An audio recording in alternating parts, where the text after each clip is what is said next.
오늘 읽은 말씀에 근거해서 로마서 강의 4번째 시간으로 하나님이 없는 마음 넘치는 죄의 목록이라고 하는 제목으로 말씀드리겠습니다. 바울이 자기가 직접 복음을 전하지 않았던 로마에 있는 성도들에게 편지를 하고 있습니다. 편지하면서 바울이 자기의 마음을 성도들에게 표현을 했습니다. 2주 전에 그 마음에 대해서 우리가 살폈는데요. 어떤 마음일까요? 5가지 마음인데요. 첫 번째가 감사하는 마음이죠. 당신들 생각할 때마다 내가 참 하나님 앞에 감사한다. 두 번째가 어떤 마음일까요? 기도의 마음입니다. 그들을 생각할 때마다 마음속에 기도하는 마음이 있다. 그래서 항상 내가 당신들을 위해서 기도한다. 누가 증인이라고 해요? 하나님께서 증인이시다. 세 번째가 어떤 마음일까요? 보고 싶어하는 마음이죠. 보고 싶어하는 마음. 네 번째가 어떤 마음일까요? 빚진 자의 마음입니다. 빚진 자의 마음으로 삽니다. 이방인들에게 빚져 있다는 거죠. 그 말은 곧 로마에 있는 성도들에게도 내가 빚져 있다라고 하는 말이죠. 그 다음에 5번째가 뭘까요? 복음 전하고자 하는 마음입니다. 복음 전하고자 하는 마음.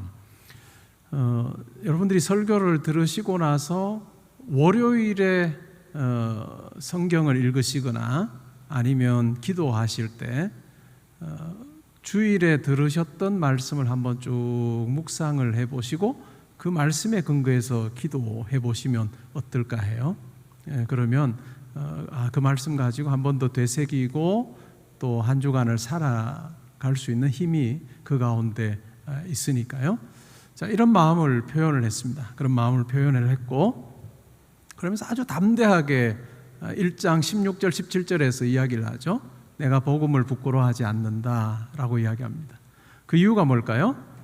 이 복음은 모든 믿는 자들에게 구원을 주신 하나님의 능력이기 때문이다 라고 이야기하고, 먼저는 유대인에게, 그 다음에 헬라인에게다, 이방인들에게다 라고 이야기를 합니다. 그러면서 복음에는 하나님의 의가 나타났다. 이 의라고 하는 것은 하나님의 의로운 기준이기도 하고, 또 죄 가운데 있는 우리를 구원하시는, 건지시는 하나님의 의로운 어떤 구원의 그 방편을 이야기하기도 합니다. 하나님의 의가 나타나서 믿음에서 믿음으로 이르게 한다. 그래서 의를 받아들이는 것, 누리는 것, 그것은 오직 믿음을 통해서만 가능하다. 그렇게 이야기를 합니다.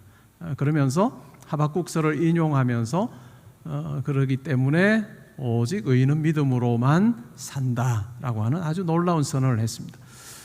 그렇게 시작을 했다면 우리 생각에는 어떨까요? 이제 복음에 대해서 바로 들어가면 참 좋을 것 같은데 1장 18절부터 해서 계속해서 이 복음이 주어지기 전에 그 상황에 대해서 이야기를 합니다. 대부분의 설교자들이 오늘 읽었던 이 본문을 아마 선택할 수 있다면 선택을 안 하려고 할 겁니다. 우리가 읽었던 26절부터 32절까지 이 말씀을 의도적으로 선택을 해서 선포하는 설교자는 별로 없을 거예요.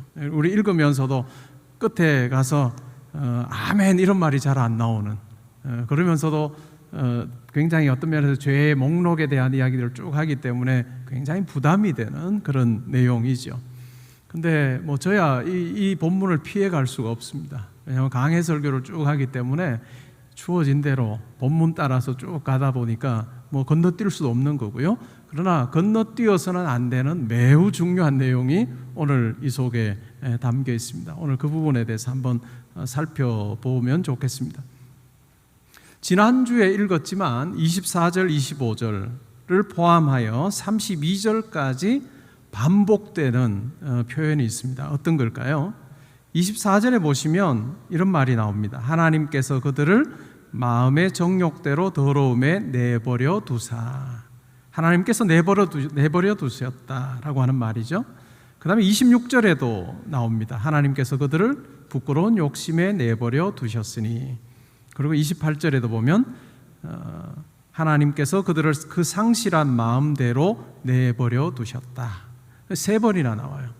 우리가 말씀을 읽을 때 반복해서 나오면 그 표현에 아주 주목할 필요가 있습니다. 이것이 참 매우 중요한 내용이구나 라고 하는 것을 우리가 생각을 해볼 필요가 있는데요.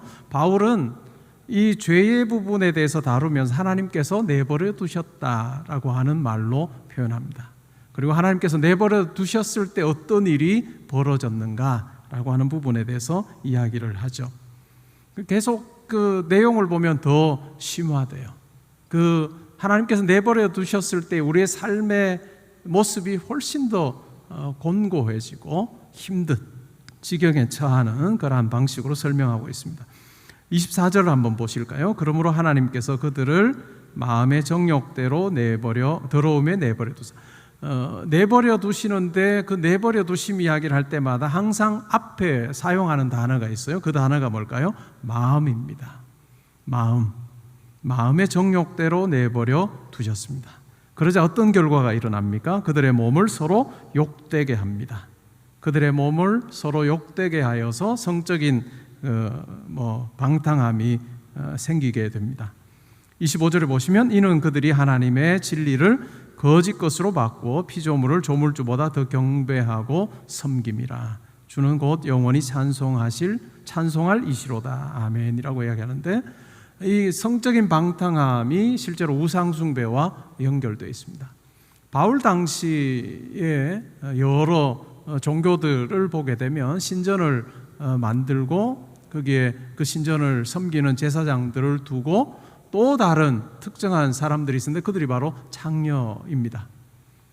그래서 신전에 예배하러 왔던 사람들이 우상 숭배한 후에 이 성적인 어떤 문란함을 취하게 되는 그러한 방식으로 신비 종교가 또한 여러 이방 종교들이 그런 방식으로 운영이 되었습니다. 바울은 그 광경을 생생히 보았던 거죠. 근데 그 장면을 보면서 바울이 떠올렸던 그와 같은 생각이 뭘까요? 이거 하나님께서 그들을 내버려 두신 결과다라고 하는 그 같은 결론에 이르렀습니다. 그리고 26절 한번 보실까요? 이 때문에 하나님께서 그들을 부끄러운 욕심에 내버려 두셨어요. 여기에도 보면 부끄러운 욕심입니다. 마음에 대한 부분이죠. 어떤 결과가 주어졌을까요? 그들의 여자들도 순리대로 쓸 것을 바꾸어 영리로 쓰며, 이 여자들 사이의 동성애에 대한 이야기를 하고 있습니다. 순리대로 쓸 것을 영리로 쓰고, 이제는 좀 더 27절에는 더 나아갑니다. 남자들의 경우는 이제 이 동성애의 부분이 훨씬 더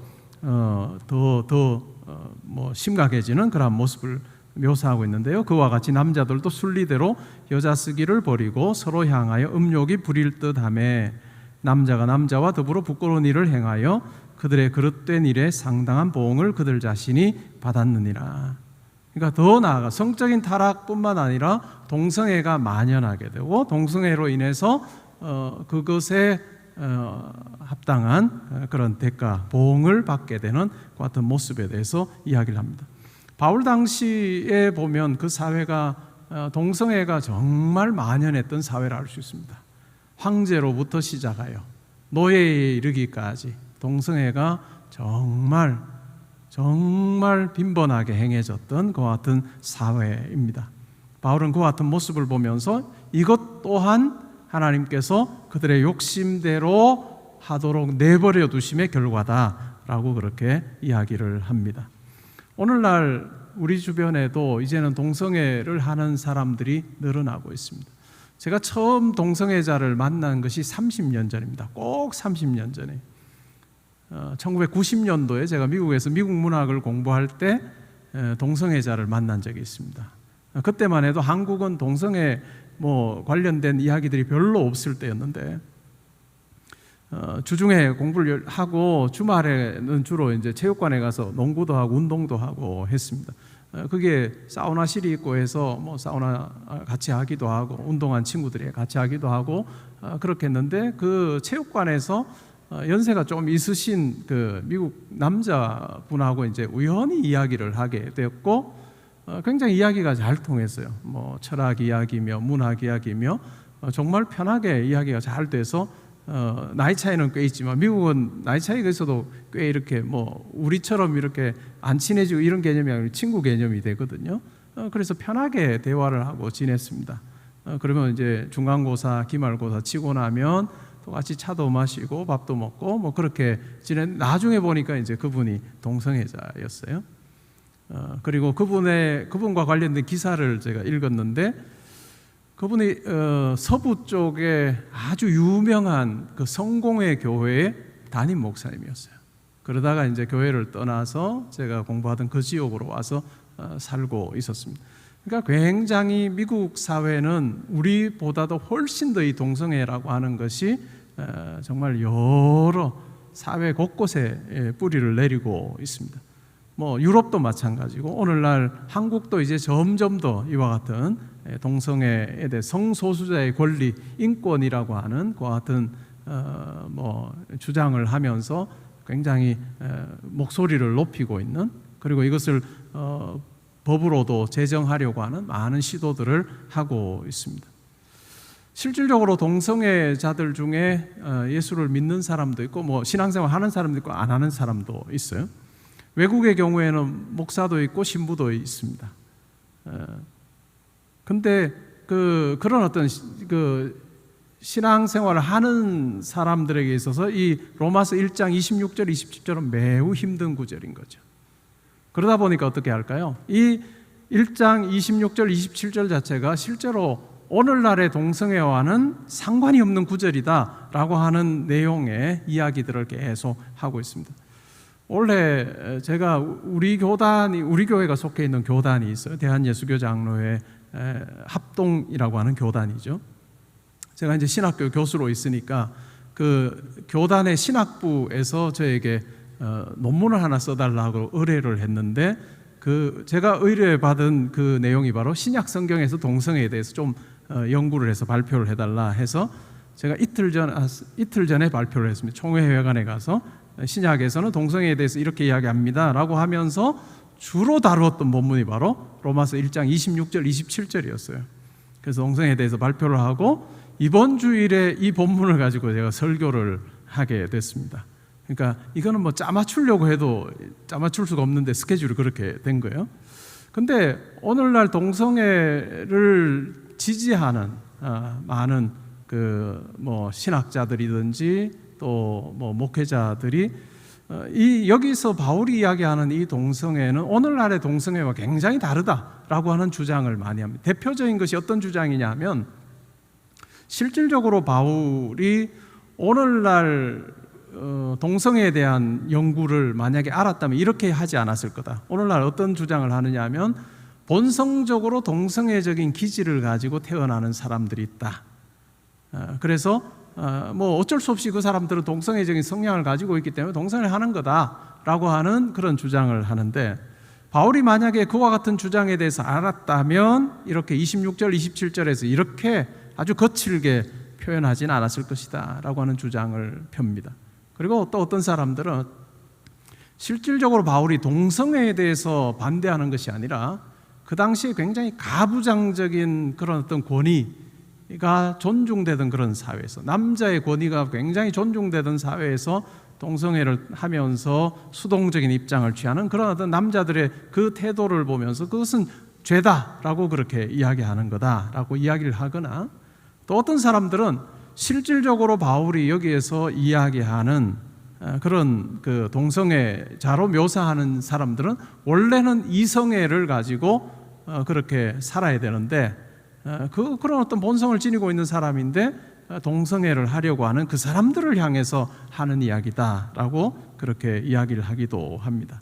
그리고 어떤 사람들은 바울이 설사 이렇게 이야기한다 할지라도 그러면 구약 성경에 나오는 많은 율법들을 한번 보자. 바울 자신이 생육하고 번성하라라고 하는 그런 구절에 대해서도 별로 심각하게 생각하지 않았는데, 바울이 하는 이 동성애에 대해서 굉장히 이게 죄다라고 이야기하는 것에 대해서 과연 오늘날 우리가 그 말 그대로 받을 필요가 있느냐라고 하는 그런 주장을 하기도 합니다. 그러니까 뭐 정말 수많은 주장들을 하죠. 바울은 여기에서는 그냥 뒤에 나오는 여러, 이제 뒷부분에 우리가 살피겠지만 많은 죄의 목록들이 쭉 나오는데 그 중에 한 가지로 이 동성애를 언급할 뿐이다. 그래서 사소한 문제지 심각한 문제가 아니다 라고 그렇게 주장하는, 동성애를 지지하는 많은 사람들이 있습니다. 그러나 바울은 아주 분명하게 이와 같은 동성애가 하나님의 창조 질서를 거스르는 것으로 이야기를 합니다. 남자와 여자를 하나님께서 창조하시고 동성애자들이 이야기하는 것처럼 우리가 성을 선택할 어떤 그런 권리가 있다라고 하는 것이 아니라 남자와 여자를 창조하시고 이 창조 질서 안에서 사람들이 살게 하신 그 같은 부분에 대해서 굉장히 창조 질서를 깨뜨리는 그 같은 죄로서 동성애를 이야기를 하고 있습니다. 기회가 되면 동성애를 연구를 아주 집중적으로 잘한 분들을 우리 교회에 또 모셔서 우리 아이들도, 우리 청소년 그리고 주일학교 아이들도 들을 수 있는 그 아이들부터 해서는 좀 들으면서 이 동성애가 요즘의 학교나 사회 분위기 속에서 우리가 성 선택할 수 있는 거야 라고 하는 부분이 아니라 성경적으로 어떠한 것인가를 좀 잘 가르쳐주는 그러한 기회를 가져보려고 합니다. 계속해서 바울은 이야기하는 거죠. 하나님께서 그들을 내버려 두셨을 때 성적인 타락과 우상숭배가 일어났고, 또 하나님께서 그들을 내버려 두셨을 때, 욕심에 내버려 두셨을 때 실제로 동성애라고 하는 이와 같은 심각한 죄, 창조 질서를 거스르는 죄가 생기게 되었고요. 또 28절에 보시면 하나님께서 상실한 마음에 내버려 두셨을 때 합당치 못한 일을 하는데, 그 다음에 여러 죄의 목록이 나옵니다. 모든 불의와 추악과 탐욕과 악의, 시기, 살인, 분쟁, 사기, 악독, 수군수군, 비방, 또 하나님께서 미워하시는 것, 능욕, 교만, 자랑, 악을 도모하는 것, 부모를 거역하는 것, 그 다음에 우매함, 배약함, 무정함, 무자비함, 이와 같은 일들이 일어나게 됩니다. 이것은 인간관계 속에 드러나게 되는 죄의 모습입니다. 그런데 이것이 가득하다라고 이야기를 하는 거죠. 그런데 이렇게 하나님께서 내버려 두심이라고 하는 것을 우리가 이해할 때 매우 중요한 표현이 28절에 나옵니다. 그러면 하나님께서 왜 내버려 두셨는가 라고 할 때 28절에 뭐라고 이야기합니까? 그들이 마음에 아니면 그들이 지식에 하나님 두기를 싫어하며. 이 지식이라고 하는 것은 일상적인 지식이에요. 그들이 삶 가운데 필요한 그 같은 지식입니다. 그들이 삶을 살면서 하나님과의 관계성 속에서 살고 판단하고 생각하고 하는 그것을 싫어할 때 하나님께서 그들을 내버려 두셨다라고 그렇게 이야기를 합니다. 내버려 두셨을 때 이와 같은 모습이죠. 이것은 매우 중요한 의미를 가지고 있습니다. 하나님께서 내버려 두셨을 때에 어찌 보면 빛이 한 줄기 빛도 없는 그와 같은 깜깜한 어둠과 같은 삶, 그것이 바로 우리의 삶이다라고 그렇게 묘사를 하고 있습니다. 32절에 보면요, 그들이 이 같은 일을 행하는 자는 사형에 해당한다고 하나님께서 정하심을 알고도 자기들만 행할 뿐 아니라 또한 그런 일을 행하는 자들을 옳다 한다라고 하는 이야기를 합니다.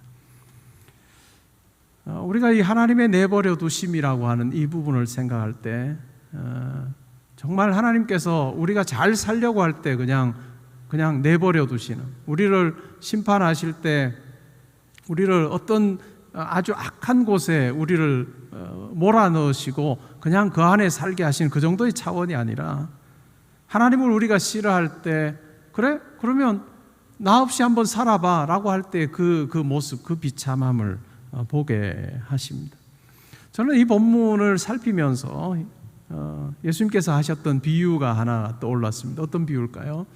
누가복음 15장에 보면 탕자 비유가 나옵니다. 잃어버린 양의 비유, 잃어버린 은전의 비유, 그 다음에 잃어버린 아들의 비유가 나오는데, 이 잃어버렸다라고 하는 공통점을 가지고 이야기를 하는데, 이 잃어버린 아들, 탕자의 비유는 이 잃어버림이라고 하는 것 속에 생긴 그 원인을, 잃어버림이 가능했던 그 원인을 이야기하면서 의도적인 아들의 어떤 아버지를 떠남이라고 하는 주제가 매우 중요합니다. 이 둘째 아들이 무엇을 요구하죠? 아버지에게 나에게 줄 재산을 나에게 주십시오. 그래서 때를 씁니다. 그리고 결국 아버지로부터 그 재산을 받아서 어떻게 합니까? 멀리 떠납니다. 멀리 떠난다는 의미가 뭘까요? 아버지의 영향력 아래 내가 있기를 원치 않는 거예요. 아버지로부터 떠나서 내가 내 삶의 주인 되어서 주체적으로 내 삶을 꾸려가기를 원해서 멀리 타국으로 떠납니다. 거기에서 허랑방탕하게 지내죠. 이 비유의 핵심은 그가 아버지의 재산을 가지고 다른 곳에 가서 그냥 허비했다라고 하는 그 개념이 아니라 실질적으로 아버지를 떠났다는 데 있습니다. 아버지를 떠났을 때에 생긴 자연스러운 삶의 모습이 바로 허랑방탕한 그 같은 삶이었습니다. 그리고 나서 어떤 그 깨달음이 있죠. 그리고 나서 자기의 삶을 돌아보니까 너무나도 비참한 거예요. 아버지를 떠난 자기의 삶이 너무너무 비참합니다. 돼지 치는데 돼지가 먹는 쥐염 열매도 먹을 수 없는 것 같은 형편에 처하게 됩니다. 그러한 가운데서 그가 깨닫게 되는 게 있죠. 내가 아버지 집에 있을 때 그때의 자기의 삶을 돌아보았고, 또 지금 현재적인 자기의 삶이 뭐예요? 다른 타국에서 돼지 치는 사람으로 살아요. 누군가의 뭐 일을 해야 되는 그 사람으로 살면서 아버지 집에서 자기와 비슷한 형편에 있는 사람을 생각합니다. 아버지 집에 있는 종들은 넉넉하고 정말로 먹을 것, 또 인격적인 부분에서 정말로 잘 대접받는 그런 모습을 생각하면 자기와 아들일 때 자기의 모습을 비교하는 것이 아니라 아버지 집의 종들하고 비교하면서 아버지 그 그늘 안에, 영향력 아래에 있는 그 삶이 어떠한가에 대해서 생각을 합니다. 그리고 나서 돌이키죠. 내가 아버지 집으로 돌아가야 되겠다라고 하면서 돌아오는 그와 같은 내용이 이 비유 속에 담겨 있습니다. 내버려 두셨을 때 그 비참함, 그리고 돌아옴이라고 하는 부분을 우리가 생각하면서 이 단락을 우리가 살피면서 하나님께서 우리를 붙들어 주시지 않을 때 우리의 삶이 얼마나 공고한가라고 하는 부분을 우리가 좀 점검해 보면 좋을 것 같아요. 여기서 매우 중요하게 생각하는 것이 마음입니다. 이 마음으로부터 시작하고 마음에 내버려 두심이 있느냐 없느냐라고 하는 것이 매우 중요하다라고 이야기를 합니다. 오늘날 우리가 신앙생활하면서 매우 중요한 것은 바울이 로마서에서도 이야기한 것처럼 우리가 궁극적인 것으로부터의 관심을 끊지 아니하는 것, 그것이 매우 중요합니다. 영혼에 대한 것, 또한 영원하신 하나님에 대한 생각, 우리가 어떤 면에서 중단하게 될 때 우리의 신앙생활은 현세적이 되고 우리의 삶이라고 하는 것도 현세적이 될 수밖에 없습니다. 현세적인 신앙생활에서 우리가 취할 수 있는 방법은 뭐냐면 내 삶의 자리에 하나님께서 물질적으로 채워주시느냐, 평안을 주시느냐, 만족감 있게 하시느냐라고 하는 쪽으로밖에 나아갈 수가 없습니다. 그러나 우리의 신앙생활을 현세적인 것에 묶어두지 말고 영원한 것을 항상 기억하면서 영원한 하나님 앞에서 내 삶이 어떤가를 우리는 항상 점검하는 그 같은 삶을 살아야 됩니다. 그리고 현세적이고 굉장히 눈에 보이는 그 같은 방식으로 우리가 신앙생활을 하기가 쉬운데, 오늘 이 바울이 로마 교회 성도들에게 보내는 편지를 통해서 우리의 마음과 우리의 생각이 어떠한가를 살피는 것, 그것은 매우 중요한 것 같습니다.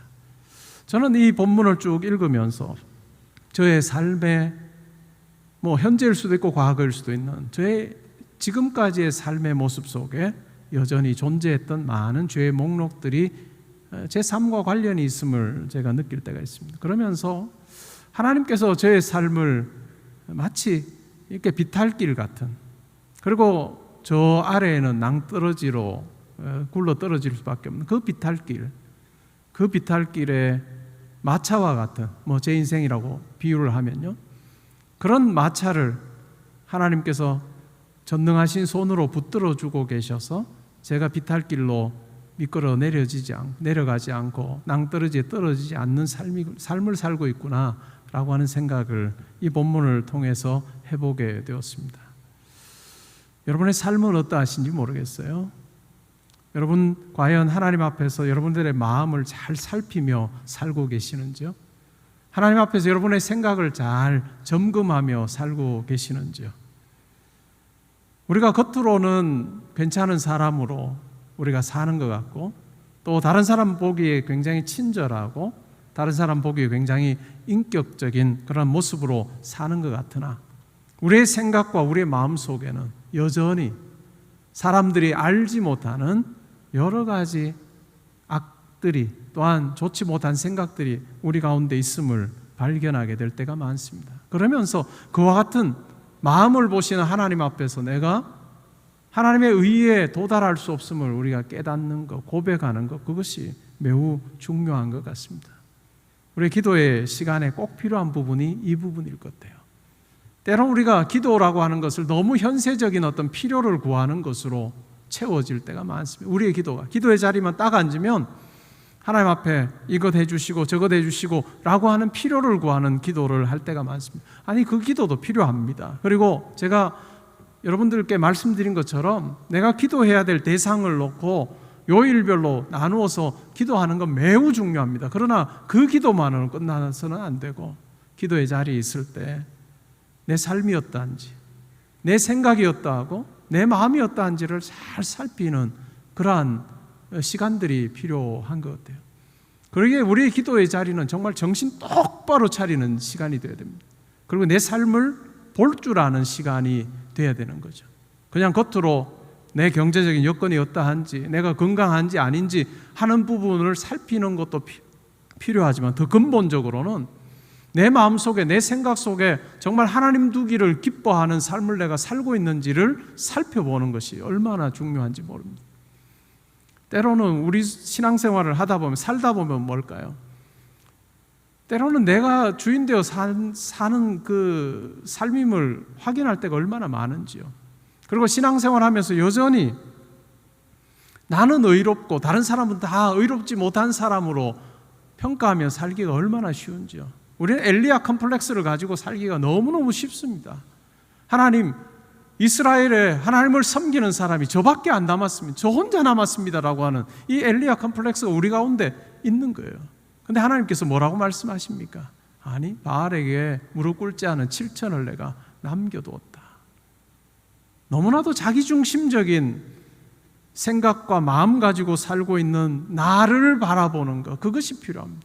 기도의 자리에 있을 때 하나님, 내 외적인 형편과 처지를 바꾸어 주십시오 라고 하는 그 기도 이전에 내가 얼마나 악한 존재인지, 내가 여전히 자기중심적인 존재여서 기회만 있다면 아버지 집을 떠나서 내 마음대로 살려고 하는 그런 둘째 아들과 같은 모습으로 내가 여전히 살고 있음을 생각하고, 그 가운데서 허랑방탕하고 또한 악한 생각으로 내가 살고 있는 죄의 이 목록으로부터 내가 자유롭지 못함을 고백하면서, 하나님, 저의 이와 같은 모습을 불쌍히 여기셔서 예수 그리스도의 십자가를 통해서 저를 이렇게 긍휼을 베풀어 주시고 저를 품어 주시고 하나님께서 저를 내버려 두지 아니하시고 저를 든든하게 붙들어 주시는 경험하며 살기 원합니다라고 하는 우리의 마음과 생각을 살피면서 하나님 앞에 간구하고 하나님의 은혜를 구하는 그 시간이 있을 때 비로소 우리는